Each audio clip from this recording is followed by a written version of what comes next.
Babies having babies. Welcome to the moment of truth, the thirst that is the drink. I'm a baby. I'm very immature. I lie around like a baby in a bassinet. What is a bassinet? It's a small basin, I guess. If I had a large basin, I'd fill it with hot water and lie around in that. Maybe even mix in some lavender bubbling bath salts. I'm a housewife. A baby housewife. Calgon, take me away. A baby housewife. Gross. That's like being a Minotaur or a Caliban or Aaliyah Atreides. An abomination. A baby housewife. A baby desperate housewife? Nope, that would take too much energy. A baby tranquil housewife. In the 1970s, with one of Satie's Trois Gymnopédies on the stereo in the early afternoon, all my children on the TV with the sound off, a glass of white Zinfandel in my tranquil hand, even though that's really an 80s wine. An 80s suburban housewife wine, to be more specific, so much so identified that it was also known as cougar juice. What am I doing in a lavender-smelling bath at 1 in the afternoon in the 1970s, drinking anachronistic pink cougar juice out of stemware crystal? Whose ranch-style house is this, with all the shag carpeting and the sliding glass door wall looking out on the backyard lawn? How am I middle class? Must be some kind of strange magic. Or maybe I'm a murderer. Got the homeowners' bodies wrapped in black garbage bags wound up tight with duct tape in the kids' room. Maybe I was desperate. Now I'm tranquil. Except for this tweet I'm reading. Do you speak Chinese? Parentheses, intentionally erases the various forms of Chinese that Chinese people speak. It'd be cool if, do you speak Cantonese or Mandarin, or do you speak any form of Chinese were said instead. Mandarin isn't the Chinese language. It's one of them. Thanks, heart.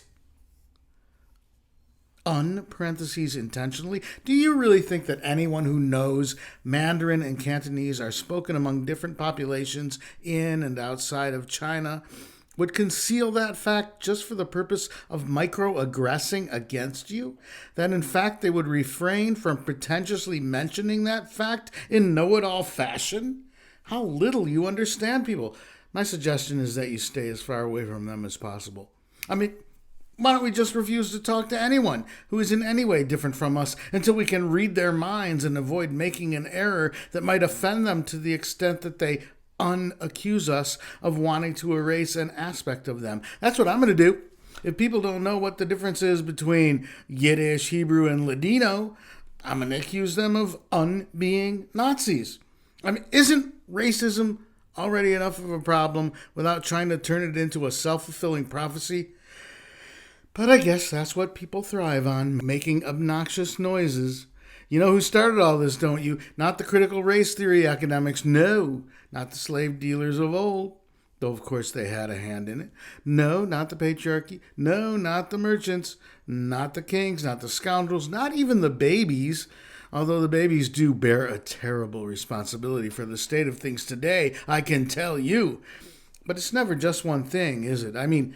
Economic inequality is about as close to the one thing as things ever get, but even that's not the only cause of human folly. Sometimes it's just an engine of human folly, a punishment for human folly, or a reward for human folly.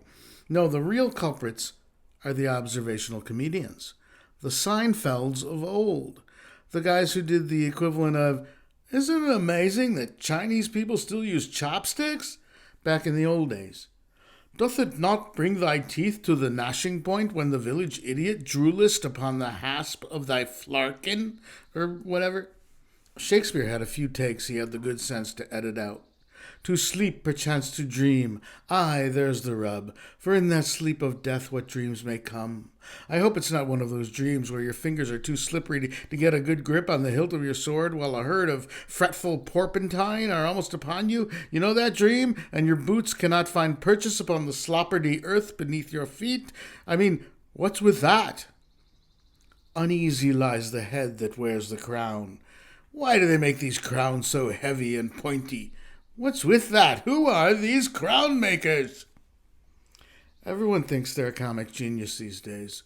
Social media was made for the wisecrack. Oh, I'm guilty, no question. Smartass remarks and crotchety complaints were my stock in trade long before the advent of Facebook and Twitter. Now they're everybody's thing.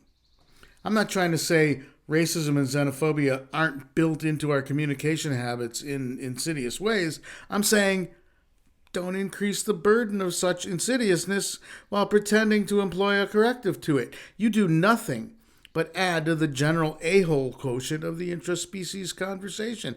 Normally, I just don't listen to that crap, but every once in a while, it's just too goddamn stupid.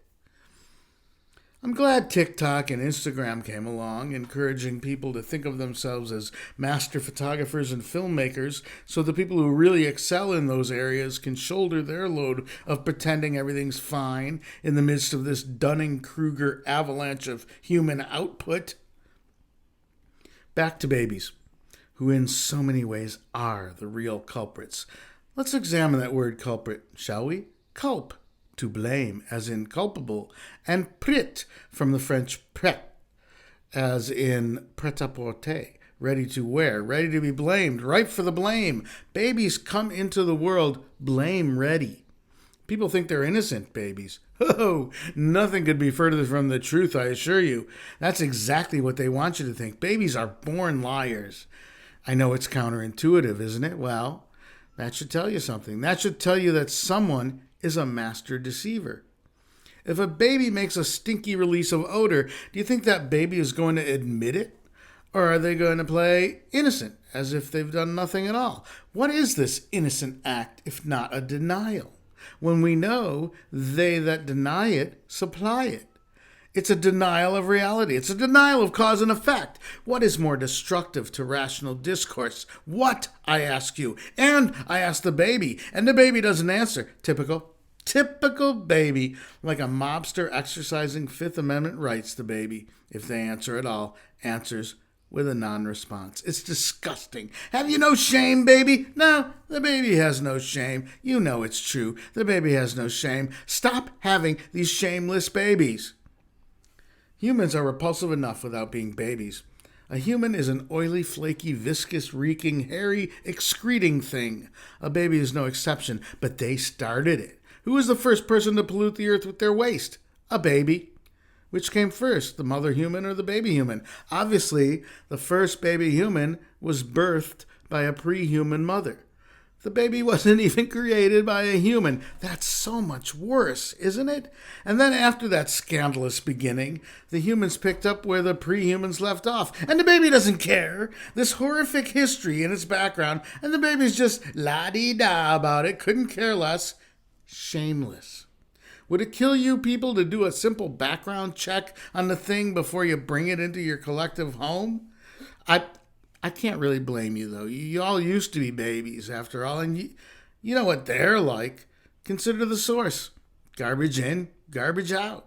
Yes, the current humans populating, copulating, polluting, and befouling the earth were all recruited from a teeming mass of babies. I mean, what do I expect, huh?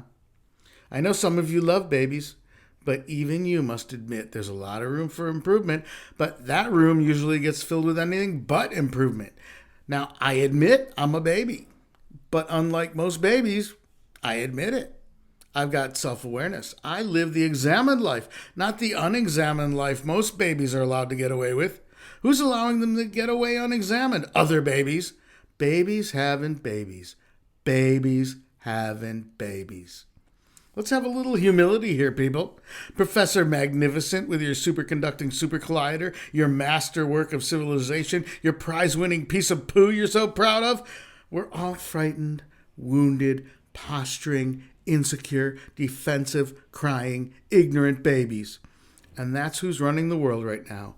Changing and manipulating according to our infantile whims.